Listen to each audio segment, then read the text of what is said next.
If someone showed you a photo and said, "What do you think?" in English, could you give a full, confident answer? If not, this video is for you. One of the easiest ways you can become a better English speaker is to learn how to describe what you can see.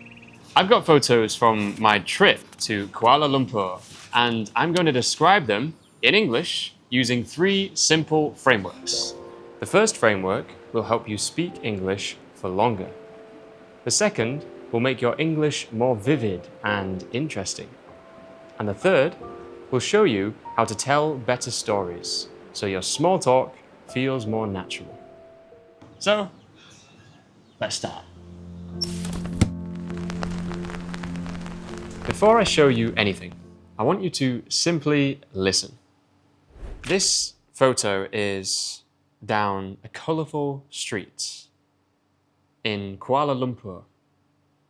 There is a monk in the centre of the picture wearing an orange robe, and he stood very still.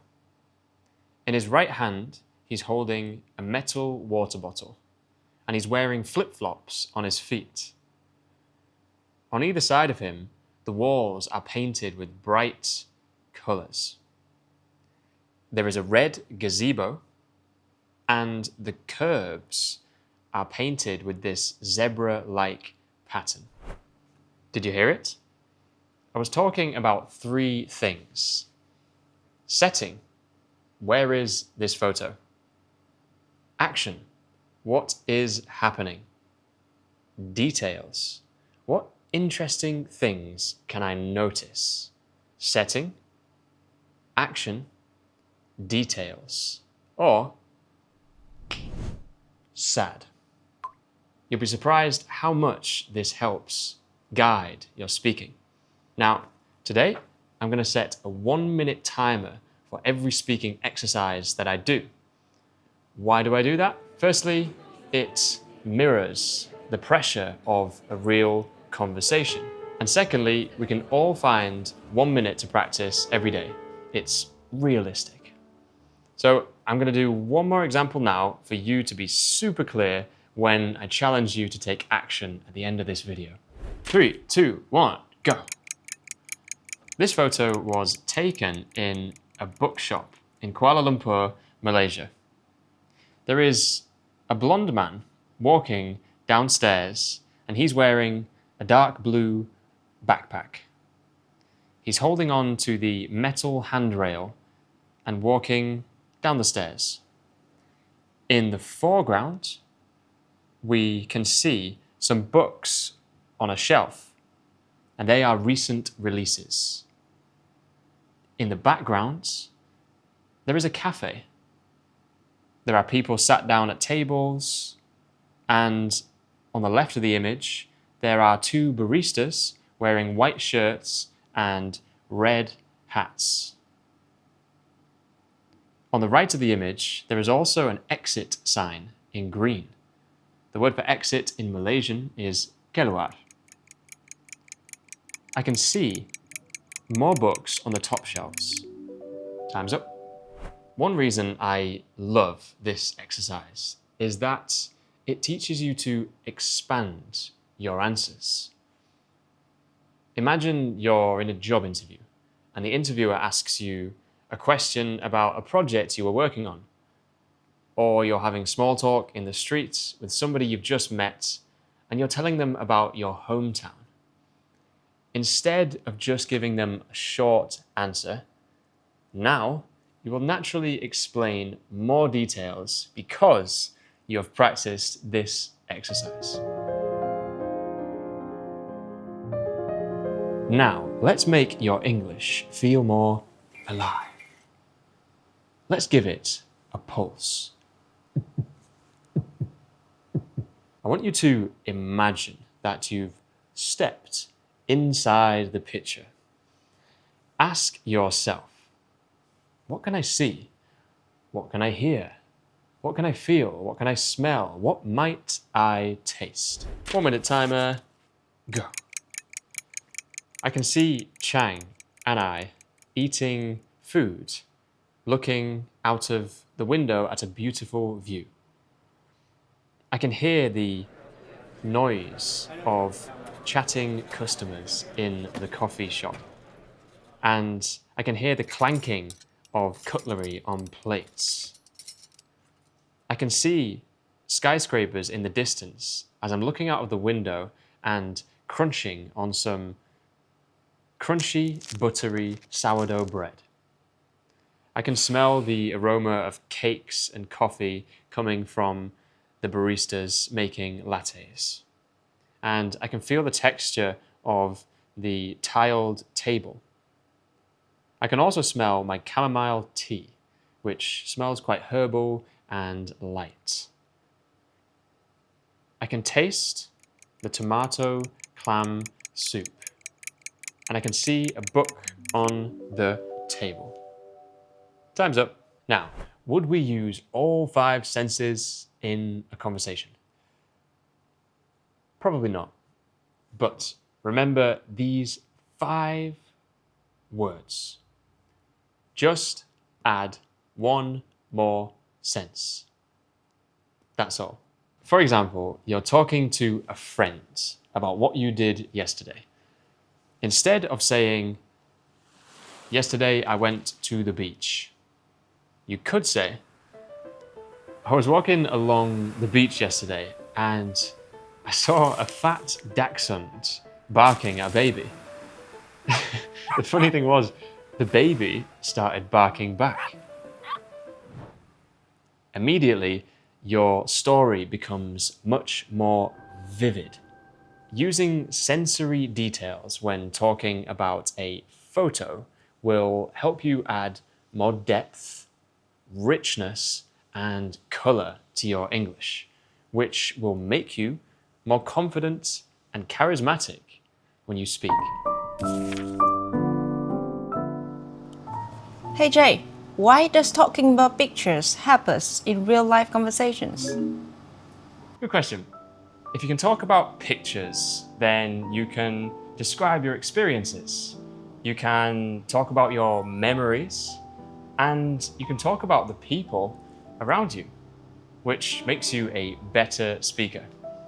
Plus, talking about pictures helps you expand and enrich your vocabulary in a natural way that's easier to remember than long, boring lists. So, here is a simple way for you to practice. Once again, use your imagination. Imagine you're in the picture. But this time, you and I are traveling back in time. Imagine this happened last weekend. And you can use these 3 steps to guide you. Step 1, start with the phrase, "Last weekend, I was in." Step 2, describe in detail what you saw and try to add just 1 more sense. Step 3, describe how you felt. Try to add some emotion into your speech. I'll do an example now to show you how this works. Let's go.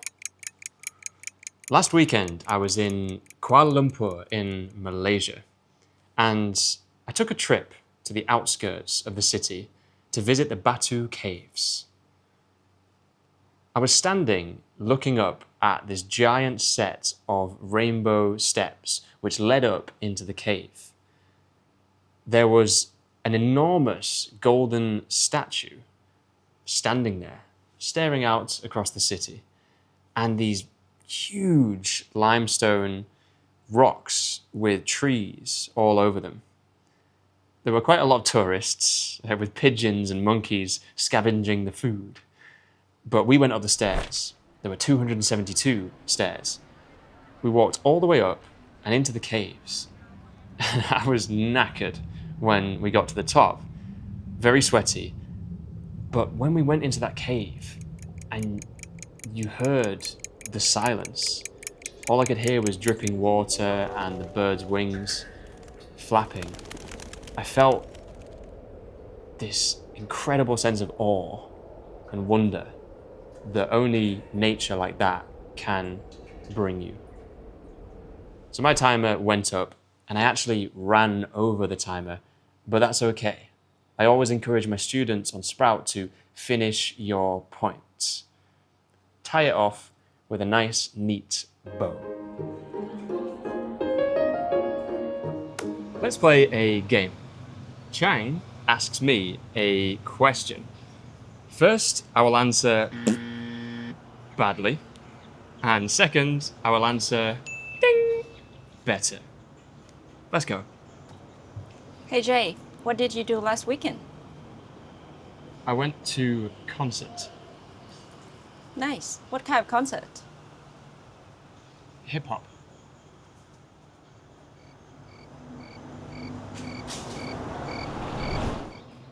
That is every British person's nightmare.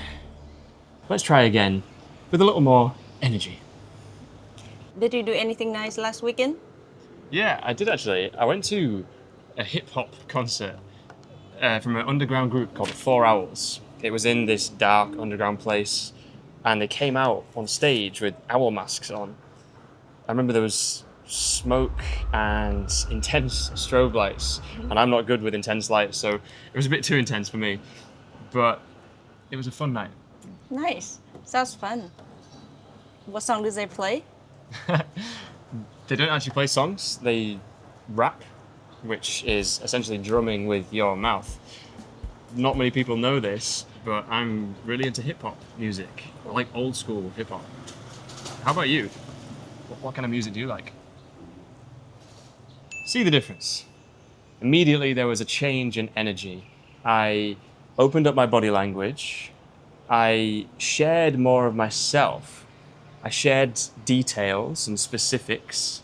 I tapped into the 5 senses by talking about the smoke, the owl masks, the intense strobe lights. And I actually put emotion into the story. I said that it was fun for me. I essentially shared more and more about myself, so Chang can use that as bait to hook onto and ask me follow-up questions. She can pick a detail and then ask a question which will extend the conversation. After I finished talking, then I asked Chang a question. I knocked the ball back in her court. I said, "What about you? What type of music do you like?" Now, I've said this before, but small talk is like a game of ping pong. It requires 2 people to play, and both players have to play the game if you want to have a great conversation. Now it's your turn. I'm going to show you 3 photos. I would like you to screenshot the photos and use them. Practice the 3 frameworks that we learned today. Firstly, use S.A.D. Setting, actions, details. Then, step inside the picture, adding 1 more sense. Finally, turn it into a tiny story. And don't just watch this video. I want you to turn your passive watching into active speaking. So, use the frameworks from today. And if you want a more guided tool for this, if you are a Sprout learner, then we have a brand new picture tool where you are given a 1-minute timer to talk about the picture, and then you receive specialized feedback. If you're not part of our Sprout community yet, then you can join us with a link in the description. Even 5 minutes of speaking practice like this can make a huge difference to your speaking confidence. Thank you for watching, and I'll see you in the next video.